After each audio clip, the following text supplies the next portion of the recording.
This is a story about Tiddles and the ice cream sundae.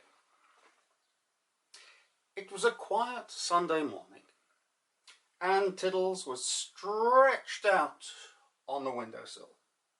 With front and back legs fully extended, she just fit nicely. Just for fun, she extended her claws and gave them an airing, but she was careful to avoid the curtains, which she had contended with before. She found that silk, while delightful to rub against, tangled horribly when engaged with the claws. That had been a most upsetting incident, when her people had to respond to her cries of alarm to untangle her. Then, to add insult to injury, they were far more concerned at the state of the curtains than to tend to her paw strain. She drew herself up into a sitting position and looked out. The day was bright but breezy, so the window offered the best of all possible worlds. Warmed by the sun, protected from the breeze, and above all she was, well, above all. Her elevated position enabled her to gaze down majestically upon the rest of the world. Tiddles seldom used her official name, having reached a comfortable state of informality with her people, but she never forgot her heritage. Tiddles was in formal address known as Pinkle-Paw Cleopatra Empress III. This gave her a regal bearing, and she always counted herself a little better than those around her. She was, in short, a very proud cat.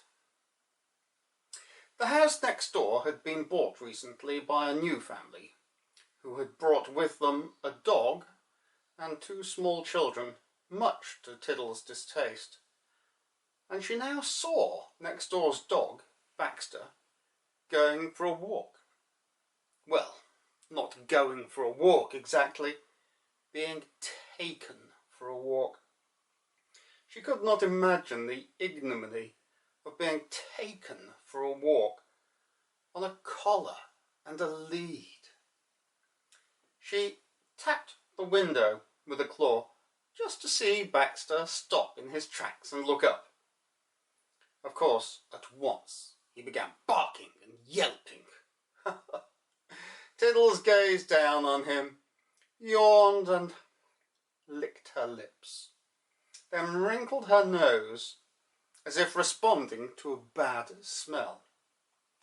All of which was carefully designed to keep Baxter rooted to the spot until, to her great satisfaction, he suffered the tug of his lead to haul him away out of her view.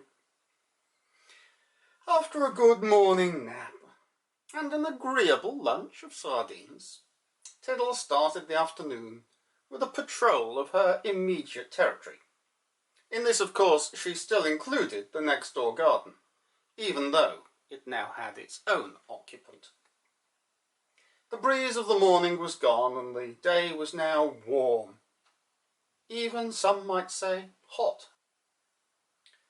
As Tiddles prowled along the top of the fence, she saw that the children next door had been given bowls of ice cream.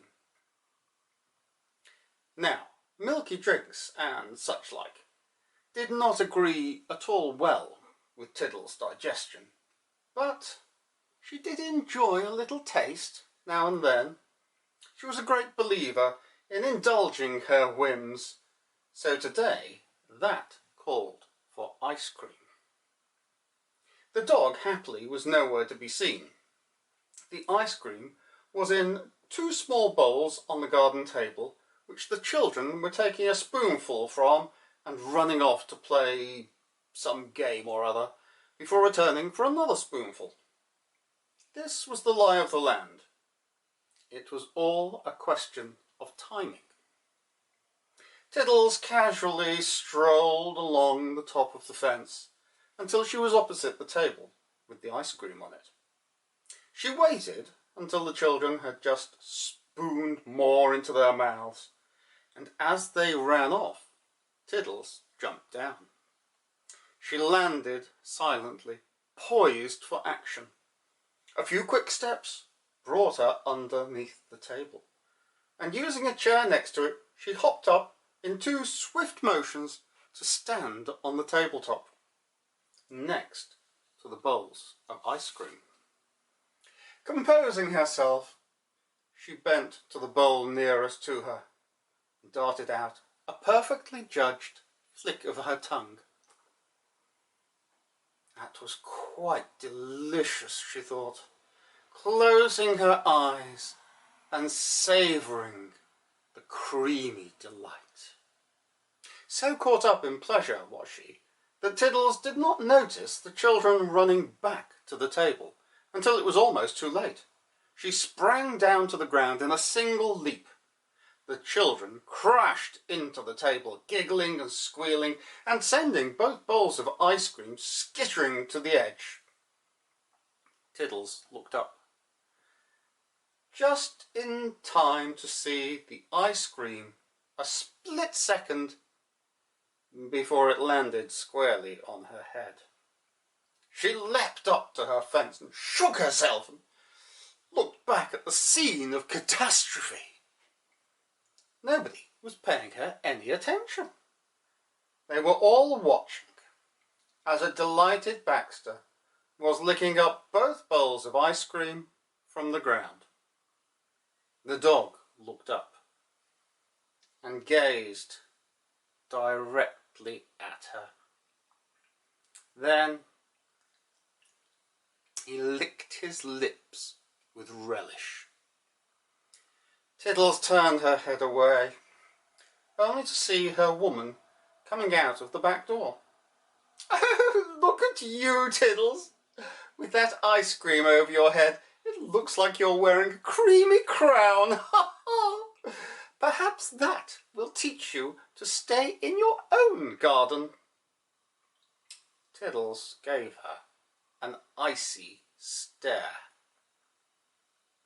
and then retired to the back of the garden to wash herself.